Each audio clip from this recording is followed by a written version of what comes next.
Yeah, this is very normal volatility for this time of the year. We observe this every time we come after labor market, especially being so strong in the summer.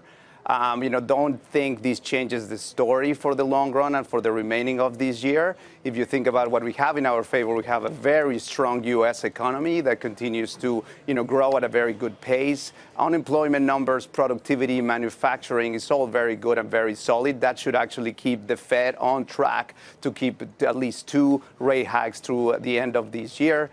Secondly, the CapEx, cycle continues to be very strong. We're 17% increase in capital expenditures year over year, which is led by technology. So that overall gives a very good progress for the potential for future earnings.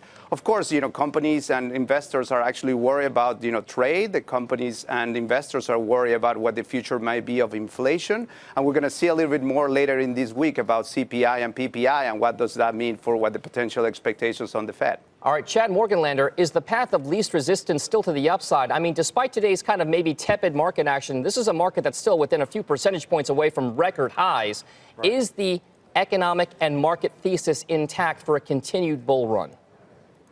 So, Dominic, I think for the short run, that is the case, okay, that you have U.S. economic data points as well as earnings and revenues that are moving up quite a bit. The unsettling thing, though, is that you have growth stocks that we believe are somewhat more stretched on their valuation perspective.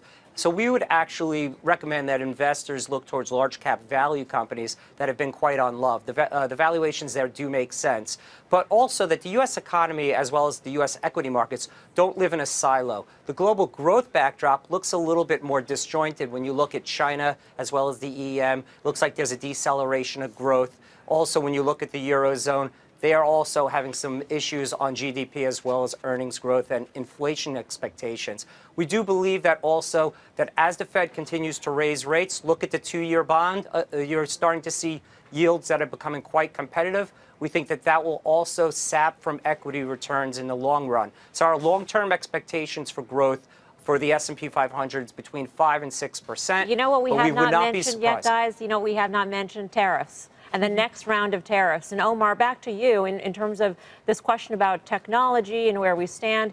The next round of tariffs are going to squarely hit technology as well as probably consumer discretionary stocks. And I'm wondering how you view that, given that these are the 2 sectors probably that have seen the least amount of correction off their highs. I mean, these are the sectors that have really been leading the market higher so far this year. No impact yet from tariffs, and yet the next round could really hit them.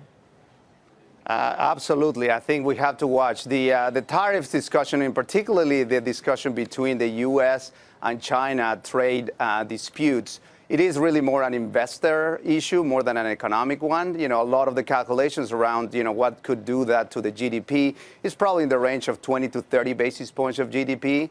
However, when you think about what this could do for semiconductors, for example, it could actually take up to 25% of their earnings if these tariffs go into effect.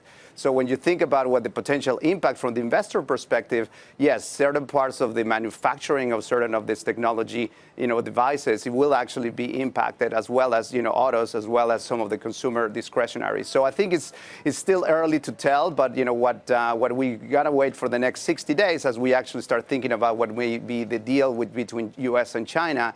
It is also what unfolds with the NAFTA and also the trades with the EU. And now all that together clearly will increase volatility into the market, and in particular in those high-flying sectors that have pretty high multiples.